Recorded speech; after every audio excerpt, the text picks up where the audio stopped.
नमस्कार, मेरा नाम है अक्षत पारिक और आप लोग देख रहे हैं गोलेटिक्स। आज बात बहुत से विषयों पर या फिर कहें काफ़ी सारी चल रही खबरों पर और उन खबरों का विश्लेषण करने के लिए हमारे साथ मौजूद है राजनीतिक विशेषज्ञ संजय मून। नमस्कार संजय जी, कैसे हैं आप? बढ़िया, अच्छा हूँ। हाल ही में राजस्थान से एक खबर जिसने सबको चौंका दिया। 3 विधायक जिनकी एक क्लिप वायरल हो रही है जिसमें वो रिश्वत लेते दिखाई दे रहे हैं। एक बार इस खबर के बारे में हमारी जनता को थोड़ा विस्तार से विश्लेषण करके बताइए।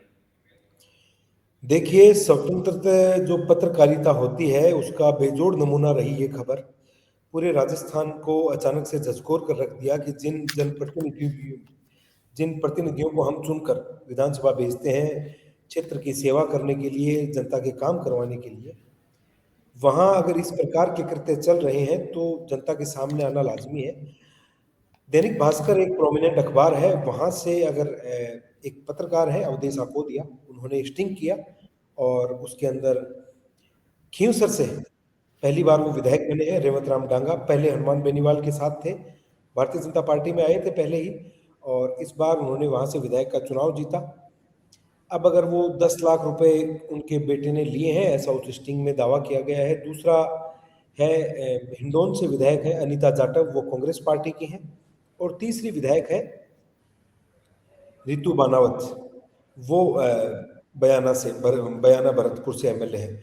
इन तीनों विधायकों का स्टिंग ऑपरेशन हुआ। इसके साथ ही आज जो खबर आई उसमें उन अधिकारियों का हुआ जिन अधिकारियों के माध्यम से ये लोग ऐसा कह रहे थे कि जो विधायक निधि से जो पैसा मिलता है उस पैसे से जो वो काम करवा रहे हैं उस पैसे में वो 40% का कमीशन मांग रहे थे, कट मांग रहे थे।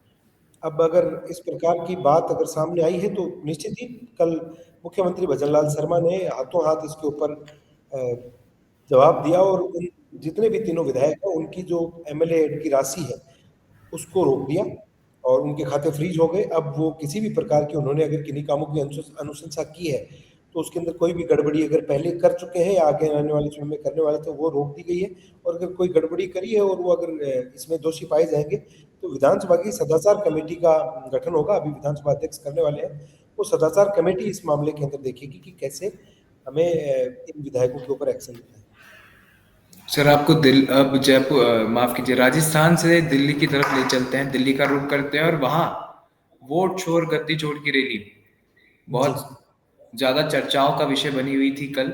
हालांकि काफी चर्चाएं ये थी कि उतनी भीड़ नहीं आ सकी जितनी भीड़ चाहिए थी। ऐसा कहें राहुल गांधी जी से ज्यादा चर्चा बटोरी एक महिला ने, जो बयान दे रही थी कि मोदी तेरी कब्र खुदेगी। जी इस बयान ने सबको चौंकाया और एक प्रश्न चिन्ह दे दिया कि ये महिला कौन है। और इस तरह के बयान जो लगातार विपक्ष की तरफ से आते रहते हैं उस पे काफी नाराज दिखा भाजपा और काफी मांग उठी कि माफी मांगी जाए, पर उनके द्वारा मना कर दिया गया। आपके क्या विचार हैं, आप क्या कहना चाहेंगे इस बारे देखिए, जैसे आपको काफी आश्चर्य होगा, लोगों को लगा होगा कि ये तो बिल्कुल ही एक अलग बात होगी। मेरे लिए इसमें कुछ नया नहीं है। कांग्रेस पार्टी के अंदर यदा कदा इस प्रकार के लोग हैं जो प्रधानमंत्री नरेंद्र मोदी को लगातार निशाने पर रखते आए हैं। अगर मैं शुरुआत करूं 2014 में मणिशंकर अय्यर से, उन्होंने भाजपा कार्यालय के ऊपर, कांग्रेस कार्यालय के ऊपर उन्होंने एक बयान दिया था कि नरेंद्र मोदी भारत के प्रधानमंत्री तो हम उन्हें नहीं बना सकते, लेकिन अगर वो चाय वाले बनकर और वहां पहुंचते हैं कांग्रेस कार्यालय में तो उनके बाहर उनका थड़ी ऐसा ठेला लगवा देंगे। और लगभग 3-4 साल बाद में मणिशंकर अय्यर की सबको पता है क्या हालात हुई थी। वो खुद कहते हैं कि आज के दिन कांग्रेस कार्यालय के या कांग्रेस दफ्तर में उनको चपड़ासी तक नहीं पूछता है, वो भी उनको वहां से दुत्कार देता है। तो आप ये समझ लीजिए कि कांग्रेस पार्टी की ऐसी सोच रही है। पहले इनके विधायक इस प्रकार के बयान देते रहे हैं और राहुल गांधी ने भी इस प्रकार के बयान दिए। आपने देखा होगा ऑपरेशन सिंदूर के बाद किस प्रकार से प्रधानमंत्री नरेंद्र मोदी को टारगेट किया गया, वो तू तड़ाके की भाषा पर आ गए। बिहार चुनाव के अंदर मोदी जी की माता जी को गाली दी गई। अभी ये जो कब्र खुदेगी वाला मामला है, ये नेत्री कांग्रेस पार्टी की महिला जिला अध्यक्ष हैं जयपुर की। अब ये बहुत बड़ा प्रश्न चिन्ह खड़ा होता है मंजुलता के ऊपर। और इसके साथ ही मेरे को आश्चर्य उसके बयान पर नहीं हुआ, मेरे को आश्चर्य हुआ कांग्रेस पार्टी की मौन स्वीकृति पर। न तो कांग्रेस पार्टी के जो प्रदेश अध्यक्ष है गोविंद सिंह डोटासरा, उनका कोई जवाब आया। टीकाराम जूली को मैं बेहद सुलझा हुआ सभ्य व्यक्ति मानता हूँ, उनका भी इसके ऊपर कोई बयान नहीं आया कि इस प्रकार बयान देना गलत है, निंदनीय है। और कांग्रेस पार्टी के और भी सुलझे हुए नेता, अगर मैं बात करूं, सचिन पायलट है, उनका भी इस प्रकार का कोई बयान नहीं आया। अशोक गहलोत भी कुछ नहीं बोले। ये इन लोगों की मौन स्वीकृति है उस महिला को जिसने इस प्रकार की बात कही। जरूर अगर ये लोग उसको मौन स्वीकृति दे रहे हैं, इसका मतलब शब्द इनके थे, माध्यम वो महिला बनी, और इनमें कोई दूसरी बात नहीं है इसमें। और बेहद सर हाल ही, दुर्भाग्य, ये सर, ये बेहद दुर्भाग्यपूर्ण है कि इस प्रकार के बयान देना, कांग्रेस पार्टी को हमेशा से इन बयानों से नुकसान हुआ है। आने वाले समय में भी राजस्थान, भारत, इनकी जनता इस पार्टी को बता देती कि आप कैसे धीरे धीरे नरेंद्र मोदी से, भाजपा से नफरत करते करते देश से नफरत करने लग गए। आपकी कुंठा इतनी ज्यादा बढ़ गई कि आप एक व्यक्ति के मरने की आप आकांक्षाएं पालने लग गए। आप दुआएं कर रहे हैं कि वो मर जाएं। आप स्वयं सोचिए कि आप कितनी हल्की राजनीति, किस स्तर पर आपकी राजनीति जा पहुंची है। सर अब रुक कर लेते हैं भाजपा का, जिसके निर्णय ने आज सब वापिस से सबको चौंकाया है। हाल ही में नितिन नवीन को कार्यकारी अध्यक्ष बना देना जी बहुत जी। सुर्खियों में रहा, और ऐसा सुनने में आ रहा है कि इस निर्णय से वापिस से कार्यकर्ताओं में जोश है। देखिए, भारतीय जनता पार्टी क्या करती है कि इस प्रकार के फैसले यदाकदा लेती ही रहती है। आप अगर नरेंद्र मोदी को देखें तो 2000 में जब वो गुजरात के मुख्यमंत्री बनाए गए थे, तो वो पार्टी के महासचिव थे, उनको सीधा गुजरात भेजा गया, मुख्यमंत्री बना दिया गया। 2013 के आसपास जब उनको प्रधानमंत्री पद का उम्मीदवार घोषित किया गया, वो मुख्यमंत्री थे सीधा। राजस्थान में आप देखें, भजनलाल शर्मा को सीधा मुख्यमंत्री बनाया गया, पहली बार के विधायक बने। आप छत्तीसगढ़ में विष्णुदेव साय को देखें, आप हरियाणा में मनोहर लाल खट्टर को देखें, आप मध्य प्रदेश में मोहन यादव को देखें, देवेंद्र फडणवीस को देखें, तमाम ऐसे एग्जाम्पल हैं, तमाम ऐसे नेता हैं जिनको भारतीय जनता पार्टी ने रातों रात उठाया और उनको प्राइम पोस्टिंग दी। अब इसके पीछे की अगर आप कहानी समझेंगे, नितिन नवीन आज के नहीं है, वो एबीवीपी के समय से भारतीय जनता पार्टी की विचारधारा से जुड़े रहे हैं। वो यूथ मोर्चा में भी रहे हैं, युवा मोर्चा जो भारतीय जनता पार्टी का, उसमें भी रहे हैं। वो 25 साल से विधायक हैं, 26 की उम्र से वो विधायक बनते आ रहे हैं। और दूसरी बड़ी बात, उनका जो, अगर आप सामाजिक ताना बाना भी देखते हैं, वो कायस्थ समुदाय से आते हैं। और अगर आप आने वाले समय में बंगाल चुनाव को देखते हैं, तो बंगाल के अंदर अगर जैसे आप बड़े नेताओं को देखें, या स्वतंत्रता सेनानी में मैं बात करूं, सुभाष चंद्र बोस हों, आप वैज्ञानिक में देखें जगदीश चंद्र बोस हों, आप दूसरे अगर उनमें देखें लोगों को, तो ये सभी लोग कायस्थ समुदाय से हैं, जो बंगाल के अंदर, पश्चिम बंगाल में अपना बहुत बड़ा इम्पैक्ट रखता है।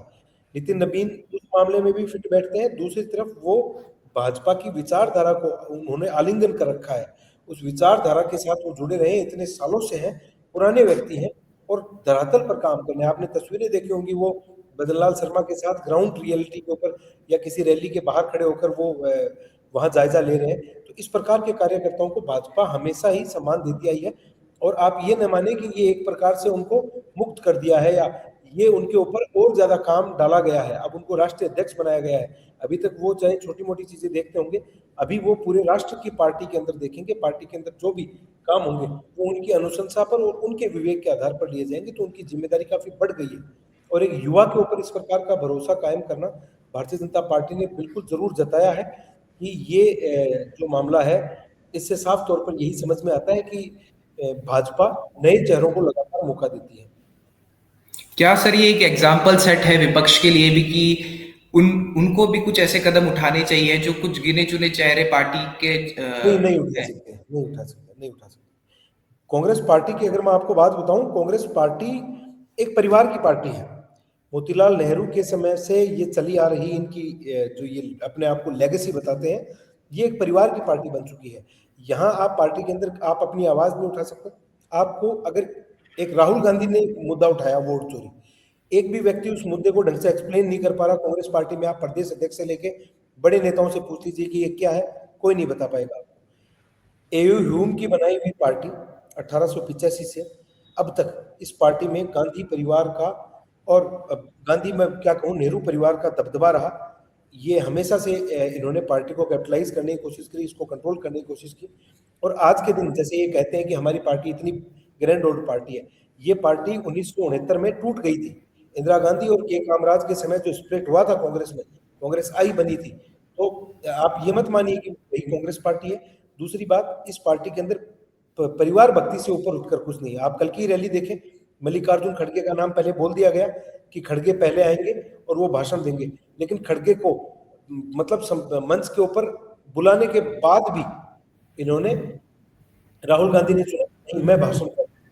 अब आप मानसिकता देख सकते हैं कि ये परिवार, अगर आप 2004 से 2014 का अगर आप कार्यकाल देखते हैं कांग्रेस यूपीए सरकार का, उसमें आपको साफ तौर पर समझ में आ जाएगा कि कैसे सोनिया गांधी शैडो पीएम के रूप में रहती थी, बाहर से आए हुए डेलीगेट से खुद मिला करती थी। तो वो जब एक बनाए हुए आपकी पार्टी के द्वारा चुने गए प्रधानमंत्री को आप आगे स्कोप नहीं दे रहे, तो आप नए नेता को तो आप कैसे देंगे?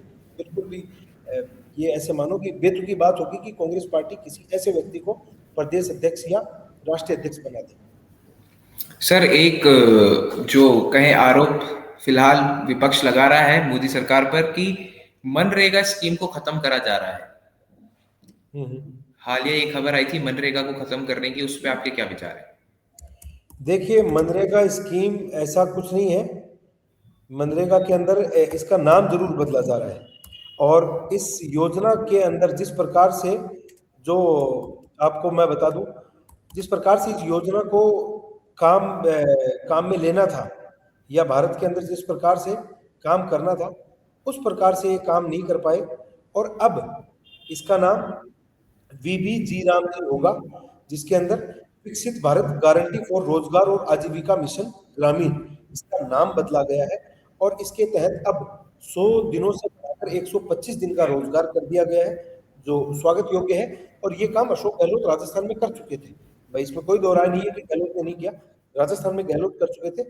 इसमें गहलोत तो राजस्थान में शहरी रोजगार गारंटी योजना में लेके आए थे, वो स्वागत योग्य कदम है। लेकिन अब जिस प्रकार का ये झूठ फैला रहे हैं कि योजना ही बंद कर रहे हैं, अब आप कितना झूठ फैलाएंगे? जनता के पास जब जॉब मिलते रहेंगे, जनता को अगर लगातार उनको रोजगार मिलता रहेगा, जनता को 125 दिन की गारंटी जब सरकार दे रही है और उनसे प्रोडक्टिव वर्क करवा रही है। कांग्रेस पार्टी को अगर आप देखेंगे, कांग्रेस पार्टी ने शुरुआत में क्या करवाया था? मनरेगा के अंदर आप देखकर चौंक जाएंगे, उस समय इन्होंने लोगों से खड्डे खुदवाए और उसके बाद में उनको वापस भर दिया और दोबारा वही खड्डे खुदवाए। एक इनके पास प्रोजेक्ट नहीं था, आउटलाइन नहीं थी, इनके पास विजन नहीं था। आज के दिन मनरेगा के तहत ग्रामीण के अंदर जो पीएम ग्रामीण आवास योजना है, उसके तहत जो घर बनते हैं, उसके अंदर मनरेगा का मजदूर आता है, तो उसको दूसरी तरफ से ठेकेदार मजदूरी देता है और इधर से सरकार मजदूरी देती है। अगर वो सड़क बनाने के अंदर जाता है, अगर वो पौधारोपण के लिए जाता है, तब जाकर वो एक विजन दिखता है कि हाँ, आपने रोजगार दिया और उस रोजगार का कुछ आउटपुट निकला। आपने खड्डे खुदवाए और खड्डों में वापस मिट्टी डलवा दी। अब अगर आज के दिन वो इसको बदल रहे हैं, इसका नाम बदल रहे हैं, इसका विजन बदल रहे हैं, क्योंकि नरेगा नाम एक प्रकार से लोगों के अंदर एक छाप छोड़ चुका है कि गरीबी गरीबी गरीबी, इसलिए इसका नाम बदला गया है। जिस प्रकार से नरेगा का जो नाम बताया गया, मनरेगा तो बोलते हैं 2009 में नाम दिया गया था, नरेगा जब ये शुरुआत में लेके आए थे, वो लोगों के अंदर एक इन्फ्लिक्ट कर चुका है कि जो गरीब है उसी को, बल्कि ग्रामीण क्षेत्रों के अंदर रोजगार के अवसर कृषि आधारित होते हैं, और जब सीजन नहीं होती तो व्यक्ति कहाँ जाएगा? उसके लिए इस प्रकार की योजना चलाई गई थी। और अगर इससे आदमी नहीं जुड़ पा रहा है, नए लोगों को और जोड़ा जा सके, नाम बदला गया है, इसके साथ ही विजन बदला गया है। आने वाले समय में आप देखेंगे कि किस प्रकार से ये विकसित भारत के अंदर ये हमारे देश के जो लोग हैं, ये जो ग्रामीण तबके के जो लोग हैं, जो ग्रामीण परिवेश में रहते हैं, जो गाँव में बसते हैं, जिनकी भुजाओं में दम है, वो इस देश को दोबारा सोने की चिड़िया बनाने में अपना योगदान देंगे। सर, आखिरी सवाल आपसे लूंगा, थोड़ा जियो पॉलिटिकल मुद्दे पे चलते हैं। हाल ही में ऑस्ट्रेलिया के अंदर एक आतंकी हमला हुआ, जिसमें खबर आ रही है कि 16 यहूदी मारे गए हैं। एक तरफ तो इस्लामोफोबिया की बात होती है, दूसरी तरफ ऐसी आतंकी घटनाएं जो दिल दहला देती है। कैसे देखते हैं सर आप इनको, ये दोहरी मानसिकता या दोहरा रवैया? देखिए, मैं इसके लिए सबसे पहले उस देश के नागरिकों को जिम्मेदार मानता हूँ। जब भी किसी देश में इस प्रकार से लोग घुसने लगे, मैं ऐसा नहीं कहता कि हर इस्लामिक व्यक्ति या हर मुसलमान ही वहां जाकर फटता होगा, लेकिन मैं ये जरूर कहूंगा कि अगर एक इस्लामिक मानसिकता का व्यक्ति, उस विचारधारा का व्यक्ति आपके देश में आ रहा है, तो आप उसका स्वागत भले करें, लेकिन आप उसका बैकग्राउंड चेक जरूर करें, आप उसकी सोशल मीडिया प्रोफाइलिंग करें। आज अमेरिका क्यों कर रहा है, पहले क्यों नहीं कर रहा था? आज वो एक एक व्यक्ति की सोशल मीडिया उठा रहा है, कितने लाइक किए, कहाँ क्या सुना है, क्या देखा है। यूरोप की आप आज हालत देखिए, आप लंदन देखिए, आप जर्मनी देखिए, पुर्तगाल की आप हालत देखिए। पुर्तगाल के अंदर इतने मस्जिदें बन चुकी हैं, वहां धीरे धीरे रेडिकलाइजेशन बढ़ रहा है। लंदन के ग्रूमिंग गैंग के बारे में अगर आप पढ़ेंगे तो आपको साफ तौर पर समझ में आ जाएगा कैसे छोटी बच्चियों के साथ यौन अपराध हुए हैं, और इसके बावजूद भी वहां के लोग मानने को तैयार नहीं है। ऑस्ट्रेलिया उसी चीज का उदाहरण है। ऑस्ट्रेलिया को बहुत समय पहले चेंज जाना चाहिए था। ऑस्ट्रेलिया में आपने पिछले दिनों देखा होगा, उनकी एक सांसद अपने संसद के अंदर बुर्का पहनकर आई थी और नीचे उन्होंने बिकनी पहन रखी थी। वो ऐसा दर्शा रही थी कि ऐसा क्यों, कि जब आपका देश खुले विचारों का देश है, आपके यहाँ बंदिश नहीं होगी, आप अपनी आइडेंटिटी छुपा नहीं सकते पब्लिक प्लेस में, आप इस प्रकार से अपने आप को सुबह शाम ढक के नहीं रख सकते।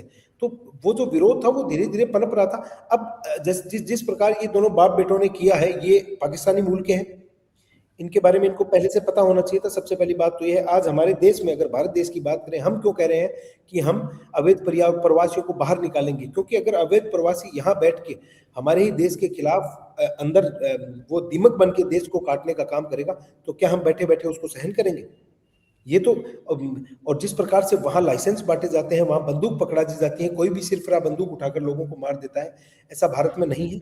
और जो वहां हो रहा है, ये एक सोची समझी प्लानिंग के तहत हो रहा है, ताकि लोगों के अंदर डर बैठाया जाए, क्योंकि लोग पूरी दुनिया में शांति प्रिय हैं। महज कुछ लोग ऐसे हैं जो एक खास विचारधारा देवबंद को फॉलो करते हैं, और उन लोगों की इस प्रकार का जो एजेंडा है, आप जो तालिबानी एजेंडा आप उसे कह सकते हैं, आप उसे कोई भी आईसिस का एजेंडा कह सकते हैं, आप उसे कुछ और भी नाम दे सकते हैं, ये सभी लोग हर देश में जा जाकर उन देश के नागरिकों के अंदर एक डर पैदा करने की, डर इन्फ्लिक्ट करने की कोशिश करते हैं, और ये कहीं ना कहीं उसमें कामयाब रहे हैं। इसीलिए ये लोग इतने लोगों को मार देते हैं और उसके बावजूद भी इनको कुछ नहीं होता। ऐसी घटनाओं की पुनरावृत्ति होती रहती है। अमेरिका में आपको साल में कई बार ऐसे इंसिडेंट मिल जाएंगे। अब आने वाले दिनों में मैं आपको कह दूं, आज मैं आपको कह रहा हूँ, आज मैं जैसे 15 तारीख 16 तारीख है, अगर क्रिसमस और न्यू ईयर ईव तक आपको एक न एक घटना पश्चिम से, या आप यूरोप से ले लेना, आप पश्चिम से, वेस्ट से, आप अमेरिका से ले सकते हैं, आप ऑस्ट्रेलिया से ले सकते हैं, इस प्रकार की घटनाएं आपको आने वाले समय में और भी दिख सकती हैं, क्योंकि यहाँ मास गैदरिंग होती है और ये लोग अपना प्रोपेगेंडा वहां चलाते हैं। बहुत बहुत शुक्रिया हमारे साथ जुड़ने के लिए संजय बून। आपकी मौजूदगी हमेशा हमारे दर्शकों को एक नया एक्सपीरियंस देती है, और बहुत बहुत शुक्रिया। ऐसे ही हम जुड़ते रहेंगे, ऐसे और विषय आपके लिए लाते रहेंगे। ऐसी और खबरों के लिए और जानकारियों के लिए बने रहिए हमारे साथ में अक्षत पारिक पॉलिटिक्स से।